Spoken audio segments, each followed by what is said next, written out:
என்ன சொல்லிட்டு இருக்கிறாங்க உங்க ஆட்கள்?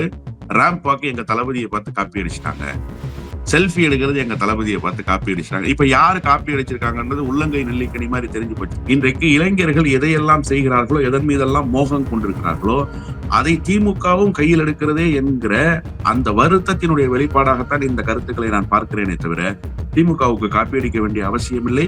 ரேம்ப் வாக்கர் ரொம்ப நாட்களுக்கு முன்பாகவே திமுக நடத்திவிட்டது என்பதை தமிழ்நாட்டு மக்கள் அறிவார். தாவேகா அலுவலகத்திலிருந்து வந்த செய்தி இன்றைக்கு காலை நான் உறுதிப்படுத்திக் கொண்டேன். 18 வயதை நிரம்பாதவர்கள் நிறைய பேர் வந்து விருப்ப மனு வாங்கிட்டு போட்டாங்க, விருப்ப மனு கொடுத்தாங்க. சார், தேர்தல்ல வாக்களிக்கிறதுக்கே 18 வயது தேவை சார். தேர்தல்ல போட்டியிடுகிற வயது என்னன்னு நான் சொல்ல மாட்டேன், நீங்க ஆதவ அர்ஜுன்ட்ட கேளுங்க. தேர்தல்ல போட்டியிடுகிற வயசு என்ன நான் சொல்ல மாட்டேன், நீங்க விஜய் கிட்ட கேளுங்க. ஏன்னா அவங்களுக்கு தெரியுதான்னு நம்ம செக் பண்ணணும். அதிமுக, திமுக போன்ற கட்சிகளினுடைய படிவத்தை வாங்கிட்டு வந்து மேல இருக்கிற தலைப்பை மட்டும் எடுத்துட்டாங்க. திராவிட முன்னேற்ற கழகம், அண்ணா அறிவாலயம், அனைத்து இந்திய அண்ணா திராவிட முன்னேற்ற கழகம், எம்ஜிஆர் மாளிகை, ராயப்பேட்டைங்கிறத எடுத்துட்டு தமிழக வெற்றி கழகம் அவங்க அட்ரஸ், விஜயினுடைய போட்டோவை மட்டும் வச்சுட்டு அப்படியே போட்டாங்க. வேற எதையுமே மாத்தலாம். எந்த போராட்டத்திலாவது நீங்க ஜெயிலுக்கு போயிருக்கீங்களா அப்படின்னு கேக்குறீங்க. நீங்க என்ன போராட்டத்தை முதல்ல நடத்துனீங்க? விஜயே அதுல எப்படி ஃபீல் பண்ணுவார் அப்படின்னு கேள்வி இருக்கு. இல்ல, விஜய் வந்து சிபிஐக்கு போனதை ஜெயிலுக்கு போனதா ஃபீல் பண்ணிடுவாருன்னு நினைக்கிறேன். ஒப்பீனியன் தமிழ் பார்வையாளர் அனைவருக்கும் வணக்கம். இன்றைய நேர்காணலில் நம்மோடு இணைந்திருப்பவர் திராவிட வெற்றி கழகத்துடைய முதன்மை செயலாளர் திரு வல்லம் பசீர் அவர்கள். சார் வணக்கம். வணக்கம். நேற்றைக்கு விருதுநகர்ல இளைஞரணி, திமுக இளைஞரனுடைய தென்மண்டல மாநாடு நிர்வாகிகள் சந்திப்பு என்பது நடந்துச்சு. இந்த சந்திப்பின் போது முதலமைச்சர் அவர்கள் ஒரு ரேம்ப் வாக் வர்றாரு. அதே போல உதயநிதி ஸ்டாலின் அவர்கள் ஒரு செல்ஃபி எடுக்கிறாரு. இரண்டையுமே வந்து தங்களுடைய தலைவர், அதாவது விஜய் அவர்களோடு ஒப்பிட்டு நேற்று முதல் அவங்களுடைய தொண்டர்கள் அனைவருமே, ரசிகர்கள் அனைவருமே எழுதி வருவதை பார்க்க முடியுது. விஜயை பார்த்து காப்பி அடிச்சிட்டாங்க, ரேம்ப் வாக்ல இருந்து செல்ஃபில இருந்து எல்லாமே விஜயை பார்த்து காப்பி. முதலமைச்சராக விஜய் நினைக்கிறார், ஆனா விஜயாக முதலமைச்சர் ஸ்டாலினாக நினைக்கிறார் அப்படின்னு சொல்லிட்டுலாம் பதிவுகள் எழுதுவதை பார்க்க முடியுது. எப்படி பார்க்கறீங்க? பூனை கண்ணை மூடிக்கொண்டால் உலகம் இருண்டு விட்டது என்று சொல்லும். அது போலத்தான் இந்த நடைமுறைகளை எல்லாம் பார்த்துவிட்டு எங்களை பார்த்து காப்பி அடித்திருக்கிறார்கள். எங்கள் தளபதி தான் முதலில் இதை செயல்படுத்தி காட்டினார். ரேம்ப் வாக் வந்து 2021 தேர்தலிலேயே தமிழ்நாட்டு முதலமைச்சர் போனார். அப்போதே நீங்க பாத்தீங்கன்னு சொன்னா ஒரு மிக பிரம்மாண்டமான கூட்டத்தை திருச்சியில் ஏற்பாடு செய்து அண்ணன் KN நேரு அவர்கள் அங்கு நடத்திய அந்த கூட்டத்துல அப்படி ஒரு தேர்தல் பிரச்சாரத்தை அவர் முன்னெடுத்தார். அதற்கு முன்பு அவ்வளவு பெரிய எழுச்சியும் ஆரவாரமும் திராவிட முன்னேற்ற கழக தலைமையிலான கூட்டணியில் காணப்படவே இல்லை என்று சொல்லுகிற அளவுக்கு ஒரு மிகப்பெரிய உற்சாகம் அந்த கூட்டத்திலே எழுந்தது. இன்னொன்று, தமிழ்நாட்டு முதலமைச்சரை பொறுத்தவரை புதிய புதிய யுக்திகளையும் புதிய தேர்தல் கணக்குகளையும் தேர்தலின் போது அறிமுகப்படுத்துகிற ஒரு தலைவராக எப்போதும் வெளிப்பட்டிருக்கிறார். 2016 நமக்கு நாமே என்று சொல்லி ஒரு பிரச்சார பயணத்தை அவர் மேற்கொண்டார். முற்றிலும் அரசியலுக்கு மாறுபட்ட ஒரு பயணம் அந்த பயணம். அரசியல் தலைவர்கள் வழக்கமாக வெள்ளை சட்டையும் வெள்ளை வேட்டியும் அணிந்து கொண்டு ஆரவாரமோ செய்து கொண்டு வருகிற காட்சிகளை தான் பார்த்திருக்கிறோம். ஆனால் எந்த விதமான பெருமைகளும் இல்லாமல், எந்த விதமான பாடவங்களும் இல்லாமல், மிக எளிமையாக காலை நடைபயணத்திலே ஒரு சந்திப்பு, காலை உணவு அருந்துகிற போது ஒரு சந்திப்பு, மதிய உணவு வேளையில் ஒரு சந்திப்பு, வீதிகளில் நடந்தே சென்று மக்களை சந்திப்பது, ஆட்டோவில் பயணிப்பது, மார்க்கெட்டுகளுக்குள் சென்று காய்கறி வியாபாரிகளை, மளிகை பொருள் விற்கக்கூடியவர்களை சந்திப்பது, இப்படி ஒரு தேர்தல் பிரச்சாரத்தை புதிய யுக்தியோடு கையில் எடுத்தார் தமிழ்நாட்டினுடைய முதலமைச்சர். அவர் தொன்று தொட்டு இதை செய்து கொண்டே இருக்கிறார். இளைஞரணி செயலாளராக இருந்த காலத்திலிருந்து இதை செய்து கொண்டிருக்கிறார். அப்போ விஜயை பார்த்து காப்பி அடிக்க வேண்டிய அவசியம் எதுவுமே கிடையாது. அதுவும் இந்த ரேம்ப் விவகாரத்துல. இன்னொன்னு நான் ஒருபடி மேல சென்று சொல்றேனே, இந்த ரேம்ப வந்து 2019 நாடாளுமன்ற தேர்தல்ல கமலஹாசன் செய்தாரு. கமலஹாசன் அந்த ரேம்ப் வாக்க போனாரு. அப்ப நீங்க கமலஹாசனை பார்த்து காப்பி அடிச்சீங்கன்னு சொல்லலாம் இல்லையா? இதெல்லாம் வந்து என்ன மாதிரியான ஒரு அணுகுமுறை? இதெல்லாம் வந்து ஒரு குறைமதியாளர்களினுடைய சிந்தனைக்கு இப்படிப்பட்ட செய்திகள் தான் எட்டும். இன்னொரு முக்கியமான செய்தியை இதுல வந்து பேசியாகணும். இந்த செல்ஃபி எடுக்கிறது ஒன்றும் புதுசு இல்லை சார். எனக்கே ஒரு நேரடி அனுபவம் ஒன்று. சென்னையிலே ஒரு பிரபலமான நகை வியாபாரியுடைய நிறுவனம் திறப்பு விழாவுக்கு என்னையும் அழைத்திருக்கிறார்கள்.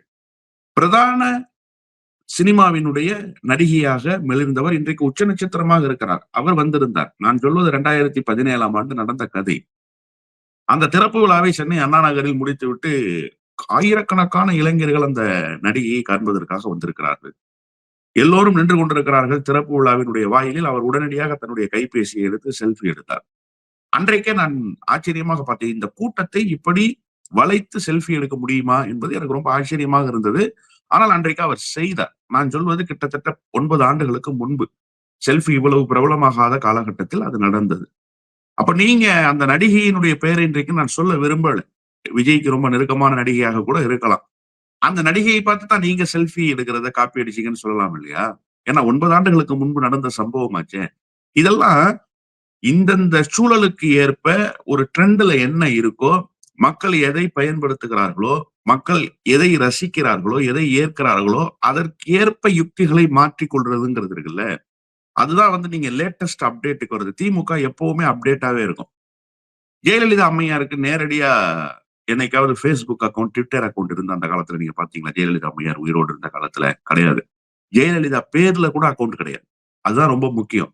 ஆனா கலைஞர் ரயில் பயணங்களின் போதும், கார் பயணங்களின் போதும் டேப்லெட்டை மடியில வச்சுக்கிட்டு நியூஸ் ஃபீட்ஸ்ல என்ன லேட்டஸ்ட் அப்டேட்ஸ் இருக்குங்கிறத பார்த்துக்கிட்டு போற காட்சிகளை நாம பார்த்திருக்கோமா இல்லையா? மருத்துவமனையில் உட்கார்ந்து கொண்டு லேப்டாப்ல பாக்குற காட்சியை நம்ம பார்த்திருக்கோமா இல்லையா?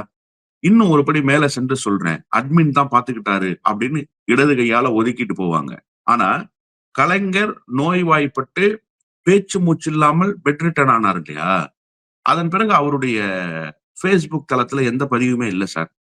நினைத்திருந்தா திமுக அம்மா இட்லி சாப்பிட்டாங்க, அம்மா தோசை சாப்பிட்டாங்கன்னு அதிமுகவினர் சொன்னது மாதிரி கலைஞரே எழுதியதை போல எழுதி எழுதி போட்டிருக்க முடியும். கலைஞருடைய பழைய எழுத்துக்களை எழுதி போட்டிருக்கலாம். அவருடைய நிகழ்வுகள், வாழ்த்துகள், அன்றாட நிகழ்ச்சிகளை பற்றிய செய்திகளை போட்டிருந்திருக்கலாம். ஒரு புத்தாண்டு வாழ்த்து, தமிழர் திருநாள் வாழ்த்துன்னு கூட போட்டிருக்கலாம். ஆனா போடல. ஏன்னு சொன்னா கலைஞர் நேரடியாக இயக்கினார் முகநூலை. அவருடைய முகநூல் பக்கம் அவருடைய பார்வையில் இயங்கியது. டைப் பண்ணி கொடுத்தது யாராவது இருக்கலாம், போஸ்ட் பண்ணது யாராவது இருக்கலாம். ஆனா அவர்கிட்ட காட்டிட்டு தான் போஸ்ட் பண்ண முடியும். அவர்கிட்ட சொல்லிட்டு தான் அந்த போஸ்ட் விழும். அப்ப திமுக எவ்வளவு அப்டேட்டா இருக்கு? கலைஞருடைய வயது என்ன? கலைஞருக்கு இந்த டெக்னாலஜி குறித்த புரிதல் எப்படி வந்திருக்கும்? நீங்க இதை யோசிச்சு பார்க்கணும் இல்லையா? அப்போ திமுக லேட்டஸ்ட் அப்டேட்டுக்கு தன்னை தகவமைத்துக் கொண்டே வந்தது. இப்போது இருக்கிற இளைஞர்கள் இந்த வெள்ளை வேட்டி, வெள்ளை சட்டை, இது ஒரு அரசியல்வாதிகள்னா இப்படி இருப்பாங்கங்கிற அந்த ஒரு தோரணை இருக்கு. இதை நம்ம மாற்றணும். நம்ம இலகுவான உடையில வரணும்ன்றதுனால திமுகவினுடைய இளைஞரணி செயலாளர் இன்றைக்கு இருக்கிற துணை முதலமைச்சர் டி-ஷர்ட்டுக்கு மாறிட்டார். பாத்தீங்களா? சட்டப்பேரவைக்குள்ளேயே டி-ஷர்ட்ல போறார். பல சீனியர்கள் சொன்னாங்க. நானே கூட ஒரு முறை பேசுகிற போது, ஒரு நிகழ்வுல பார்த்து பேசுகிற போது சொன்ன, சிரித்துக் கொண்டே நகர்ந்தார். ஆனா டி-ஷர்ட் போட்டிருக்கீங்க, ஒரு உடைய கொஞ்சம் மாத்தலாம் இல்லையா அப்படின்னு சிரித்துக் கொண்டே நகர்ந்தார். ஆனா இன்னைக்கு லட்சக்கணக்கான இளைஞர்களை வசீகரிக்கிற ஒரு தோற்றமாக அந்த உடை மாறி இருக்கு. இன்னைக்கு திமுக இருக்கிற பல இளைஞரணி தம்பிகள் அதை போட்டு போறாங்க. அப்போ ட்ரெண்டுக்கு ஏற்ப, காலச்சூழலுக்கு ஏற்ப தன்னை தகவமைத்துக் கொள்வது என்பது திமுகவுக்கு காலங்காலமாக கைவந்த கலை. திமுக அதை எப்போதும் செய்து கொண்டே இருந்திருக்கிறது. அண்ணா செய்தார், கலைஞர் செய்தார். அதே போல இன்றைக்கு இருக்கிற தமிழ்நாட்டினுடைய முதலமைச்சர் செய்கிறார். துணை முதலமைச்சரும் அதை செய்து கொண்டிருக்கிறார். நீங்க ஏதோ புதிதாக அரசியலுக்கு வந்துட்டு நீங்க தான் ஏதோ ட்ரெண்ட் செட் பண்றது மாதிரியும், நண்பா நண்பி என்று பேசுவதன் மூலமாக நீங்க தான் இளைஞர்களிடம் போய் சேர்ந்தது மாதிரியுமான ஒரு தோற்றத்தை உருவாக்குறீங்கல்ல, இது தவறு. இன்னொன்று, அவர்களுக்கு ஒரு அச்ச உணர்வு வந்துருச்சு சார். திமுகவும் இந்த ட்ரெண்டுக்குள்ள வர்றாங்களே, இளைஞர்களை வசீகரித்திடலான்னு நாம நினைச்சோம். ஆனா அதுக்கு ஒரு பேராபத்து வருது. இன்றைக்கு இளைஞர்கள் எதையெல்லாம் செய்கிறார்களோ, எதன் மீதெல்லாம் மோகம் கொண்டிருக்கிறார்களோ, அதை திமுகவும் கையில் எடுக்கிறதே என்கிற அந்த வருத்தத்தினுடைய வெளிப்பாடாகத்தான் இந்த கருத்துக்களை நான் பார்க்கிறேனே தவிர, திமுகவுக்கு காப்பியடிக்க வேண்டிய அவசியம் இல்லை. ராம் வாக்கர் ரொம்ப நாட்களுக்கு முன்பாகவே திமுக நடத்தி விட்டது என்பதை தமிழ்நாட்டு மக்கள் அறிவார்கள். ரேம்ப் வாக்ல முதலமைச்சரை ஒரு 4 பேர் நெருங்கி அந்த பவுன்சர்கள் எல்லாம் அவங்கள தூக்கி வீசி இருந்தா கூட காப்பின்னு சொல்லலாம். நான் எந்த அர்த்தத்துல காப்பின்னு சொல்றாங்கன்னு தெரியல. இன்னொரு பக்கம் தாவேக்கால தற்போது விருப்ப மனுக்கள் என்பது கொடுக்கப்படுது. ஒரே நாள்லயே பாத்தீங்கன்னா ஆபீஸ மூடிட்டாங்க. எதுவுமே வரக்கூடாது, யாரும் எல்லாரும் ஆன்லைன்ல வைக்கணும்னு சொல்லிட்டு. ஆனா தாவேக்கா தரப்பு என்ன சொல்றாங்கன்னா, பாருங்க மத்த கட்சியிலலாம் ஆடும், எங்க கட்சியில பாருங்க ஒரே 1 மணி நேரத்திலே 10,000த்திற்கும் மேல விருப்ப மனுவை நாங்க விட்டு தீர்த்திருக்கிறோம். கட்சியினரை தாண்டி பொதுமக்கள் போட்டியிடணும்னு சொல்லிட்டு எங்களுக்கு ஆர்வமா வருவதை பார்க்க முடியுது அப்படின்னு சொல்லிட்டு ரொம்ப பெருமையாக பதிவு பண்றாங்களே, இதை எப்படி பாக்குறீங்க? அதாவது நீங்க விருப்ப மனுவுக்கென்று ஒரு நிர்ணயம் இருக்கிறது. விருப்ப மனுவை இலவசமாக ஏதாவது ஒரு லெட்டர் பேட் அலுவலகத்துல குடுத்தா, அங்க ஒரு 20,000 விண்ணப்பங்கள் போகும். ஏன்னா இலவசமா தானே குடுக்குறாங்க. இப்ப ரூ. 10 அப்படின்னு வச்சீங்கன்னா, ஒரு 15,000 மனு போகும். ரூ. 100 வச்சா ஒரு 10,000 மனு போகும். அதுவே நீங்க ஒரு ரூ. 1000 வச்சீங்கன்னா 5,000 பேர் தான் வாங்குவாங்க. தேர்தலில் போட்டியிட விருப்பம் உள்ளவர்கள் மட்டும் தான் வாங்குவாங்க. டிக்கெட் விக்கிறது இல்ல சார் விருப்ப மனு விக்கிறது. விருப்ப மனு விக்கிறதுக்குன்னு சில ப்ரொசீஜர்ஸ காலங்காலமாக கட்சிகள் வச்சிருக்கிறாங்க. தேர்தலில் எல்லோரும் போட்டியிட வேண்டும். நான் வந்து தனவந்தர்கள் மட்டும் தான் போட்டியிடணும். பணம் படைத்தவர்கள் மட்டும் தான் போட்டியிடணும்ன்றது இல்ல. ஆனா, ஏன் எளிதாக விற்று தீர்ந்துருச்சு. மற்ற இடங்கள்ல ஆடுது. அப்படியெல்லாம் ஒண்ணும் இல்ல. திமுக நாளைக்கு அறிவிச்சோன்ன பாருங்க, லட்சக்கணக்கான விருப்ப மனுக்கள் வந்து விழும். அதிமுக விருப்ப மனுவை கொடுப்பதாக அறிவித்தது. நீங்க வந்து இந்தந்த தொகுதிகளில் விருப்ப மனுவுக்கு பணம் கட்டலாம்னு போட்டாங்க. ஏறக்குறைய நிறைவு செய்துட்டாங்கன்னு தான் நினைக்கிறேன் அதிமுக தரப்புல. ஆயிரக்கணக்கானவர்கள் வந்து குவிந்தார்கள். இவ்வளவுக்கும் ஒரு சோர்வு மனநிலை அதிமுகவுக்குள்ள இருந்தது. நான் சொல்வது மோடி வருவதற்கு முன்பாக ஒரு கூட்டணி குறித்த எந்த விதமான புரிதலும் இல்லாத காலகட்டத்தில் அதிமுகவுக்குள்ள அந்த விருப்ப மனுக்களை பெறுகிற தருணம்ங்கிறது இதுவரை இல்லாத அளவுக்கு ஒரு பின்னடைவு தான். ஆனா இவங்க சொல்ற மாரி எல்லாம் ஆடல. அங்கேயும் கியூ கட்டி பேரிகேட் வச்சு டிராபிக் போலீஸ் வந்து டிராபிக்க சரி பண்ணி ஆயிரக்கணக்கானவர்களை உள்ள அனுமதிச்சு ராயப்பேட்டை எம்ஜிஆர் மாளிகையில அந்த மனுவும் குடுத்தாங்க. இப்போ இதெல்லாம் ரூ. 10,000 கட்டி நீங்க மனு வாங்கணும். ரூ. 5,000 கட்டி நீங்க மனு வாங்கணும். ஆனா தாவேகா குடுத்த மனு எவ்வளவு தெரியுமா? ரூ. 100. டிக்கெட் எவ்வளோ? ரூ. 500. விருப்ப மனு எவ்வளோ? ரூ. 100. ஜனநாயகன் டிக்கெட் ரூ. 500 சார் ரசிகருக்கு. ரசிகர் மன்ற ஷோ. அப்ப டிக்கெட்டை விட கம்மியான விலையில விருப்ப மனு குடுக்குறாங்கன்னா ரசிகர்கள் போய் வாங்கத்தானே செய்வாங்க. பொதுமக்கள் போய் வாங்கத்தானே செய்வாங்க. இன்னொன்று மிக முக்கியமான செய்தி ஒண்ணு. விருப்ப மனுவை நேரடியாக விஜய்ட்ட தாக்கல் பண்ணலாம்னு ஒரு செய்திய உலா விட்டாங்க 3 நாளைக்கு முன்னாடி. விஜயே நேரடியாக வந்து விருப்ப மனுவை பெற்றுக்குவாருன்னு. அடுத்த ஒரு 3 மணி நேரத்துல அந்த செய்தி சமூக வலைதளத்தை சுத்தி வந்துருச்சு. இப்ப எல்லாரும் என்ன நினைச்சுட்டாங்கன்னா, தளபதிட்ட போய் ரூ. 100 குடுத்து போட்டோ எடுத்துக்கிறது மாதிரி தானே இந்த விருப்ப மனு குடுக்குறது. உடனே கேமராவோட போய் போட்டோ எடுத்துடலாம் இல்லையா? அப்படி நினைச்சு கிளம்பி போன தம்பிகள் அதிகம். இன்னொரு செய்தியையும் நான் சொல்கிறேன். நேற்றைக்கு தவேகா அலுவலகத்திலிருந்து வந்த செய்தி இன்றைக்கு காலை நான் உறுதிப்படுத்திக் கொண்டேன். 18 வயதை நிரம்பாதவர்கள் நிறைய பேர் வந்து விருப்ப மனு வாங்கிட்டு போட்டாங்க. விருப்ப மனு குடுத்துட்டாங்க. சார் தேர்தல்ல வாக்களிக்கிறதுக்கே 18 வயது தேவை சார். தேர்தல்ல போட்டியிடுகிற வயது என்னன்னு நான் சொல்ல மாட்டேன். நீங்க ஆதவ அர்ஜுன்ட்ட கேளுங்க. தேர்தல்ல போட்டியிடுகிற வயசு என்னன்னு நான் சொல்ல மாட்டேன். நீங்க விஜய் கிட்ட கேளுங்க. ஏன்னா அவங்களுக்கு தெரியுதான்னு நம்ம செக் பண்ணணும். இப்ப என்னன்னா வந்தவர்களுக்கெல்லாம் விருப்ப மனுவை கொடுத்தா தளபதி விருப்ப மனு கொடுக்குறாரு. நம்ம விருப்ப மனுவை போய் வாங்கணும்ன்ற ஆர்வத்துல வாங்கியிருக்காங்க. அதை ஃபில் பண்ணி திருப்பி கொண்டு வந்து கொடுக்கணும்ல. திரும்ப நீங்க வந்து நாமினேஷனுக்கு பணம் கட்டணும்ல. எந்த நாமினேஷனுக்கு? கேண்டிடேட் நாமினேஷனுக்கு சொல்றேன் நானு. நீங்க வந்து தேர்தல் நாமினேஷனுக்கு போயிடக்கூடாது. வேட்பாளராக தேர்வு ஆகிறதுக்கு ஒரு தொகை ஒண்ணு இருக்கும்ல. இப்ப புதுச்சேரிக்கு ஒரு தொகை வச்சிருப்பாங்க. தாழ்த்தப்பட்ட ஒடுக்கப்பட்ட டிரைப்ஸுக்கு ஒரு இது வச்சிருப்பாங்க. பழங்குடியினருக்கு ஒரு இது வச்சிருப்பாங்க. அதே போல சாதா வகுப்பினருக்கு ஒண்ணு வச்சிருப்பாங்க. சீர்மரபினருக்கு ஒரு தொகை வச்சிருப்பாங்க. இது எல்லா கட்சியிலும் பின்பற்றக்கூடியது. இன்னொன்று நீங்க வந்து விருப்ப மனுவை பெற்றுவிட்டாலே அது வந்து வேட்பாளர்கள் தயாராகி விட்டதாக பொருளா? 10,000 பேர் விருப்ப மனு வாங்கிட்டாங்க. பாருங்க 10,000 பேர் விருப்ப மனு வாங்கியிருக்காங்க. 10,000 பேர் போட்டியிட விரும்புறாங்க. விருப்ப மனு வாங்கினவங்கள பாதி பேர் திரும்பி கொண்டு வர மாட்டாங்க. பாதி பேர் திரும்பி கொண்டு வர மாட்டாங்க விருப்ப மனுவை. இதற்கிடையில இன்னொரு முக்கியமான செய்தி என்னன்னா, நேற்றைக்கு விருதுநகர் மாவட்டத்திலிருந்து ஒரு மாவட்ட நிர்வாகி ஒரு செய்திக்காக, ஒரு உதவிக்காக என்னிடம் பேசுகிற போது சொன்னா, ஒவ்வொரு மாவட்டத்திலும் குறைந்தபட்சம் 50 பேராவது விஜயினுடைய பெயரில் அவரவர்கள் தொகுதியில் விருப்ப மனுவை பெற்றுக் கொடுக்க வேண்டும் என்று உத்தரவு 3 நாட்களாக வந்திருக்கிறது. நீங்க ஓ! இதெல்லாம் ஒரு ஏற்படுத்துகிற செயற்கையாக ஏற்படுத்துகிற ஒரு உருவகம் இல்லையா? ஜெயலலிதா அம்மையார் ம். உயிரோடு இருக்கும்போதுங்க, வெற்றிவேல் எம்எல்ஏ இறந்து போயிட்டாரு. டிடிவி தினகரனோட கடைசியா இருந்தாரு. அவர் தன்னுடைய பதவியை ராஜினாமா பண்ணிக்கிட்டாரு. அண்ணன் அனிதா ராதாகிருஷ்ணன் கூட பழைய பாசத்துல அம்மா நிக்கிறதா இருந்தா நான் திமுக எம்எல்ஏ பதவியை ராஜினாமா பண்றேன்லாம் சொன்னார். இன்னைக்கு உறுதியா இருக்காரு, அமைச்சராக இருக்கிறார். அது வேறு செய்தி. ஆனா பழைய பாசம் அவருக்கு அப்படி சொல்ல வைத்தது. நீங்க தலைவர்கள் அப்படி தங்களை நேசிக்கக்கூடியவர்கள் ராஜினாமா செய்துட்டு வாங்க. இல்லன்னா எங்க தொகுதியில வந்து போட்டியிடுங்க அப்படின்னு சொல்லி ஆயிரக்கணக்கான மனுக்களை கொண்டு வந்து தாக்கல் செய்வாங்க. இப்போதும் உதயநிதி ஸ்டாலின் அவர்களும் அண்ணன் மு.க. ஸ்டாலின் அவர்களும் எங்க தொகுதியில போட்டியிடணும்னு திமுக சார்பில் பல பேர் விருப்ப மனு தாக்கல் செய்வாங்க. நாடாளுமன்றத்துக்கு போட்டியிடணும்னா பல பேர் விருப்ப மனு தாக்கல் பண்ணிடுவாங்க. இது தலைவர்கள் மீது இருக்கிற பாசத்துல செய்யறது. இது உண்மையிலேயே செய்ய வேண்டும். நீங்க திட்டமிட்டு அதை செய்யக்கூடாது. விருப்ப மனு போடுங்க, தளபதி பேர்ல போடுங்க, புஷி ஆனந்த் பேர்ல போடுங்கன்னு ஒரு குரூப் பேசியிருக்காங்க போன் போட்டு.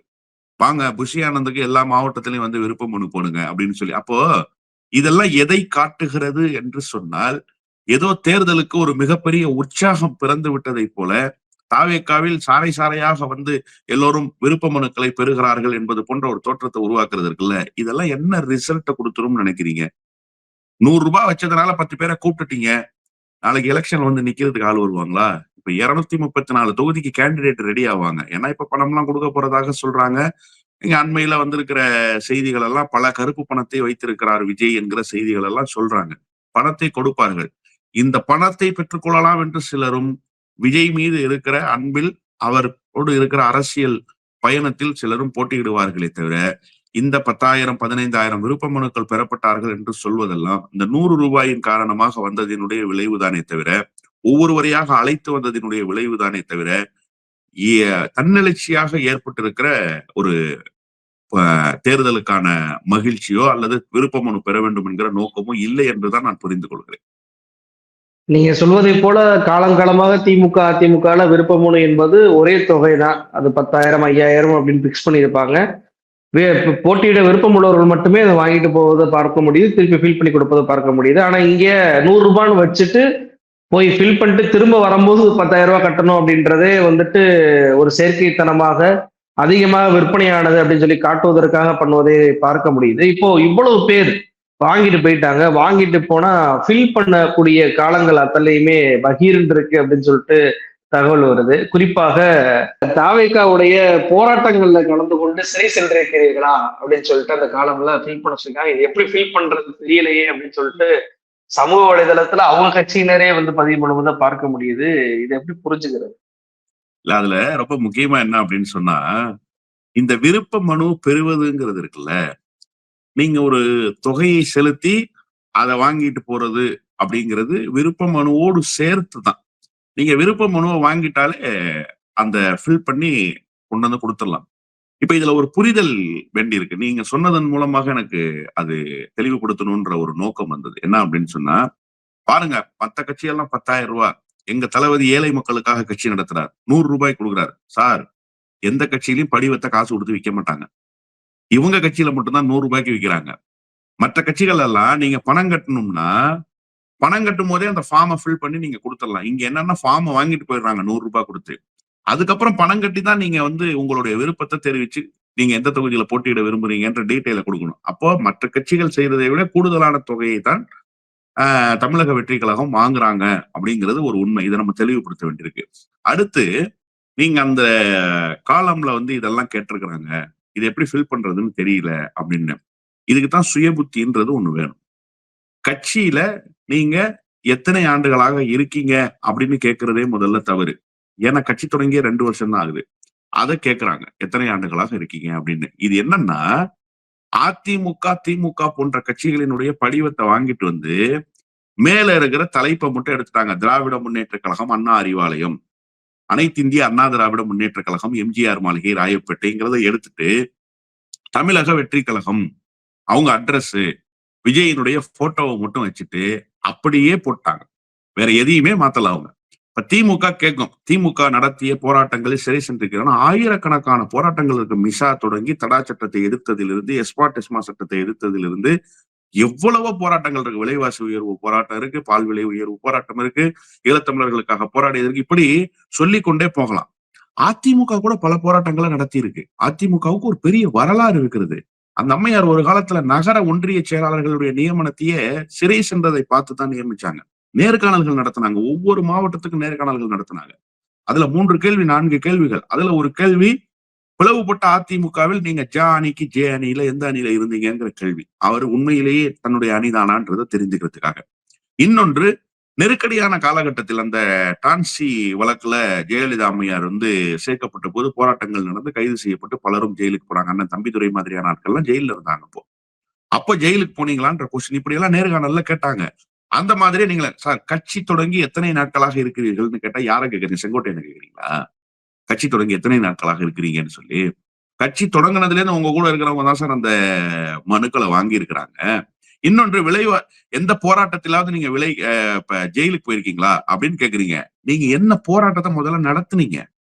விஜயே அதுல எப்படி ஃபீல் பண்ணுவார் அப்படின்னு கேள்வி இருக்கு. இல்ல விஜய் வந்து சிபிஐக்கு ஜெயிலுக்கு போனதா ஃபீல் பண்ணிடுவாருன்னு நினைக்கிறேன். சிபிஐ கோர்ட்டுக்கு டெல்லிக்கு போனார்ல, அத திகார் ஜெயிலுக்கு போன மாதிரியே ஃபில் பண்ணி பில்டப்போட கொடுத்துருவாருன்னு நினைக்கிறேன். இப்போ இதுதான் சொல்றது, அரசியல்ல விளையாட்டுத்தனமாகவும் சின்ன பிள்ளைத்தனமாகவும் செய்யற செயல் வந்து உண்மையிலேயே இப்படித்தான் போய் முடியும். ஒரு கேலியும் கிண்டலுமாக போய் முடியும். நீங்க மற்ற கட்சிகளை பார்த்து காப்பி அடித்து மனுவை போட்டுட்டு, இதுக்கு முன்னாடி நீங்க என்ன சொல்லிட்டு இருக்கிறாங்க உங்க ஆட்கள்? ரேம்ப் வாக்கு எங்க தளபதியை பார்த்து காப்பி அடிச்சிட்டாங்க, செல்ஃபி எடுக்கிறது எங்க தளபதியை பார்த்து காப்பி அடிச்சிட்டாங்க. இப்ப யாரு காப்பி அடிச்சிருக்காங்கன்றது உள்ளங்கை நெல்லிக்கனி மாதிரி தெரிஞ்சு போச்சா? எனவே இவர்கள் தயார் செய்த படிவங்கள் அல்ல. திமுக, அதிமுக போன்ற பெரிய கட்சிகளினுடைய படிவத்தை பழைய காலங்களில் வாங்கி வைத்திருந்த படிவங்களை வாங்கி வந்து அதை அப்படியே காப்பி அடித்து தலைப்பை மட்டும் மாற்றி வெளியிட்டிருக்கிறார்கள் என்பது வெட்ட வெளிச்சமாக தெரிய வந்திருக்கிறது. இப்ப நீங்க விஜய் அவர்கள் எந்த தொகுதியில போட்டியிட போகிறார் அப்படின்ற தெளிவே இல்லை அப்படின்னு சொல்லிட்டு சென்ற நேர்காணல்ல சொல்லியிருந்தீங்க. ஆனா இன்னைக்கு முதல் விருப்ப மனுவே விஜய் பேர்ல தான் வாங்கப்பட்டிருக்கிறது. புஷி ஆனந்த் தான் விஜய்க்காக வாங்கி இருக்கிறார் அப்படின்றப்போ விஜய் கண்டிப்பாக தேர்தல்ல போட்டியிட போகிறார் அப்படின்றது தானே காட்டுது. இல்ல, அதாவது தேர்தலில் போட்டியிடுவார் என்கிற நம்பிக்கையை விதைக்க முயற்சிக்கிறார்கள். ஆனா தேர்தலுக்கு உண்டான பணி, எங்கே போட்டியிட போகிறார் என்பதற்குண்டான அந்த ஒரு துவக்கம் இருக்கும்ல, அந்த துவக்கம் இன்னும் இல்லைன்னு சொல்றேன் நான். இப்ப கொளத்தூர் தொகுதியில் தான் மீண்டும் முதலமைச்சர் போட்டியிடுவார் என்று எல்லோரும் சொல்கிறார்கள். அதற்குண்டான பணிகளும் அன்றாடம் நடந்து கொண்டே இருக்கிறது. சிறப்பு கவனத்தை செலுத்தி கொண்டிருக்கிறார்கள். அதற்குண்டான பணிகளை துவங்கி இருக்கிறார்கள். பொங்கலில் எல்லோருக்கும் இருந்த அந்த மகிழ்ச்சியை விட கொளத்தூர் மக்களுக்கு கூடுதல் மகிழ்ச்சி இருக்க வேண்டும் என்பதற்காக கொளத்தூரில் நிறைய உபகரணங்கள் கொடுத்தார்கள், இலவச பொருட்களை கொடுத்தார்கள், நலத்திட்டங்களை வழங்கினார்கள். இதெல்லாம் என்னத்தை உணர்த்துது அப்படின்னு சொன்னா, முதலமைச்சர் போட்டியிட போகிற தொகுதியை செழிப்பாக வைத்துக் கொள்ள வேண்டும் என்பதற்காக, வாக்குகளை அறுவடை செய்ய வேண்டும் என்பதற்காக ஒரு மக்களுக்கு உண்டான நலத்திட்டத்தை செய்கிறார்கள். இது எல்லா கட்சியும் செய்யறதுதான். சின்ன சின்ன கட்சிகள் கூட செய்யறாங்க. இப்ப எடப்பாடி பழனிசாமி அதே தொகுதியை தக்க வைத்துக் கொள்வதற்கான முயற்சியில ஈடுபடுறாரு அப்படிங்கறதெல்லாம் சொல்றாங்க. அந்த செய்திகளை நாம பாக்குறோம். விஜய் எந்த தொகுதியில செலக்டிவா அந்த வேலையை துவங்கி இருக்கார்? விஜய் மொத்தமாகவே தேர்தல் வேலையை துவங்கிட்டாரா? இல்லையே. அந்த செய்தியும் இதுவரைக்கும் வெளி உலகத்துக்கு வரவே இல்லை. அப்ப ரகசியமாக ஏதாவது நடக்குதா சார் அப்படின்னா, எப்படி சார் ரகசியமா தேர்தல் வேலை நடக்கும்? மற்ற வேலைகள் வேணா ரகசியமா நடக்கும். இவர் சிபிஐ கோர்ட்டுக்கு போறது ரகசியமாக நடக்கும். இவர் தனி ஹெலிகாப்டர், தனி விமானம் மூலமாக சுற்றுலா போறது ரகசியமாக நடக்கும். அதுவே இப்ப வெளியில வந்துருது. அந்த மாதிரி செய்திகளே வெளியில வந்துருது. அப்ப தேர்தல் எப்படி ரகசியமாக நடக்க முடியும்? தேர்தலை ரகசியமாக நடத்துவதற்கு ஏதாவது வாய்ப்பு இருக்கா? கிஞ்சித்தும் அதற்குண்டான வாய்ப்புகள் இல்லை. இது ஒரு கண்துடைப்பு. விஜய் போட்டியிடுவதற்கான சாத்தியக்கூறுகள் மிக மிக குறைவாகத்தான் இருக்கிறது. அதற்குண்டான பணிகள் எங்கேயும் இல்லைன்றத அவர்களுடைய செயல்பாடுகளின் மூலமாகத்தான். நமக்கு என்ன தெரியும் அவர் மனசுல என்ன நினைக்கிறாருன்னு சொல்லி? அவர் ஏன் வீட்டுல 65 நாள் உட்கார்ந்து இருக்கிறாருன்றதே யாருக்கும் தெரியல. அவர் தேர்தலில் போட்டியிடுவாரா போட்டியிட மாட்டாராங்கிறது யாருக்காவது தெரிய போகிறதா? அப்படியெல்லாம் ஒன்றும் இல்லை. ஆனால் தேர்தல் பணிகள் விஜய்க்காக எந்த தொகுதியிலும் நடைபெறவில்லை. எந்த தொகுதியில் போட்டியிட போகிறார் என்கிற அந்த போக்கஸ் வியூ அவர்கிட்ட இல்ல, அவர் கட்சியிட்டையும் இல்ல. ஒரு கண்துடைப்பாக, ஒரு ஐவாஷ்காக அவர்கள் இப்பொழுது அந்த விருப்ப மனுவை வாங்கி இருக்கிறார்கள். கொடுக்கிறார்களா என்று பார்ப்போம். இப்போ ஒரு 1000கணக்கான மனுவை விஜய் பேர்ல கொடுப்பாங்க. தஞ்சாவூர் தொகுதி, மேலூர். ஏன்னா அவரே ஏற்கனவே சொல்லிட்டாரு, மேலூர் விஜய், மதுரை தெற்கு விஜய், மதுரை மேற்கு விஜய், திருப்பரங்குன்றம் விஜய் அப்படின்னு ஏற்கனவே அவர் சொல்லியிருக்கிறாரு. அதனால என்ன பண்ணிடுவாங்கன்னா, புஷி ஆனந்த் இப்ப வாங்கி இருக்கிறத விஜய் கொஞ்சம் கண்காணிக்கணும். புஷி ஆனந்த் ஏற்கனவே சொல்லிட்டாரு, 2-3 தொகுதியில போட்டியிடலாம், 3-4 தொகுதியில போட்டியிடலாம், அப்படிதான் வாய்ப்பு இருக்கு அப்படின்னு சொல்லிட்டாரு. அவர் பாட்டுல 3-4 தொகுதியில போய் வேட்புமனு தாக்கல் பண்ணிட போறாரு இவருக்காக. அது ரொம்ப முக்கியம். விஜய் அவரை இப்ப கண்காணிக்க வேண்டிய. ஏன்னா நீங்க சொன்னோன்னு எனக்கு ரொம்ப பயம் வந்துருச்சு. பாவம், விஜய் அரசியலில் ஏதோ ஒரு கனவோடு இருக்கிறார். முதல் விருப்ப மனுவை விஜய்க்காக புஷி ஆனந்த் வாங்கிட்டார். ஏற்கனவே மேடையில வேற பேசி இருக்காரு. அதையும் நம்ம ஒப்பிட்டு பார்க்க வேண்டியிருக்கு. அதன் காரணமாக விஜய்க்கு தெரியாம விஜய்கிட்டயே கையெழுத்த வாங்கி, இதான் வேட்புமனு தளபதி, போடுங்க தளபதினா அவரு கையெழுத்த போட்டு கொண்டு போய் வேட்புமனுவை 4 இடத்துலையும் தாக்கல் பண்ணிடக்கூடாது. கடைசியில எலெக்ஷன்ல நிற்க முடியாத சூழல் உருவாகிறோம். ஒருவேளை ஜெயலலிதா அம்மையார் மாதிரி அதற்கும் தயாராகிறார்களா என்று தெரியவில்லை. போக போக இன்னும் நிறைய வேடிக்கைகள் தமிழக வெற்றி கழகத்திடமிருந்து வர காத்திருக்கிறது என்றுதான் நான் புரிந்து கொள்கிறேன். முதல் விருப்ப மனுவிலேயே சிபிஐ, அதே போல விருப்ப மனுவுல எதை எப்படி ஃபீல் பண்ணணும், விஜய்க்கே அந்த எப்படி ஃபீல் பண்ணணும், போராட்டமே நடத்தாம போராட்டத்துல கைதானதெல்லாம் எப்படி போட முடியும் அப்படின்ற குழப்பங்கள் கண்டிப்பாக விஜய் தரப்புக்கு இருக்கதான் போகுது, விஜயுடைய கட்சியினருக்கு இருக்கதான் போகுது அப்படின்றத தெரிஞ்சுக்கிற முடியுது. நிகழ்ச்சியில் கலந்து கொண்டு பல்வேறு தொலைகள் நேரத்தை பெருந்துட்டீங்க. ரொம்ப நன்றி. நன்றி.